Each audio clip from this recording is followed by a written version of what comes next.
সবাই শোনো, সেই হলো আসল মানুষ যে অন্যকে সাহায্য করে। স্যার, পরীক্ষার হলে আপনি তো মানুষ থাকেনই না, উল্টা আমাদেরও মানুষ হতে দেন না।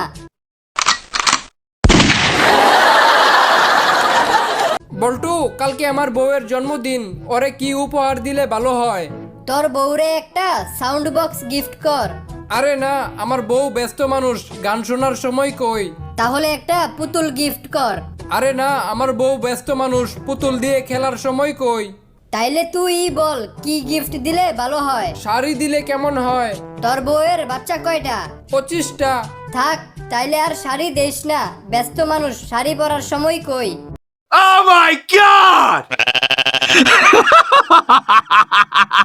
স্যার, আপনাকে একটা প্রশ্ন করি। ভালো প্রশ্ন হলে কর। বলেন তো, কোন সময় ছেলেরা 10 থেকে 15 মিনিটে হাঁপিয়ে হাল ছেড়ে দেয়, কিন্তু মেয়েরা বেশি বেশি করার পরেও হাঁপায় না? ওই হারামজাদা, তোর লজ্জা করে না? তুই খালি আমার এরকম উল্টাপাল্টা প্রশ্ন জিজ্ঞাসা করস। স্যার, আপনি খালি নেগেটিভ ভাবেন। এটার উত্তর হবে শপিং করার সময়।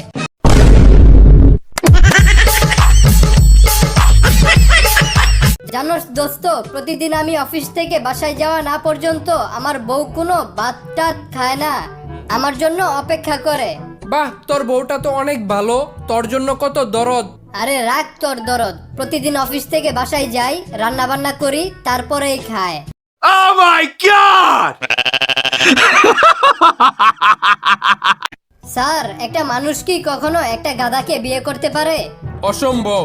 একটা মানুষ কখনো একটা গাধাকে বিয়ে করতে পারে না। তাহলে স্যার, এই কথাটা আপনার বউ বুঝে নাই কেন?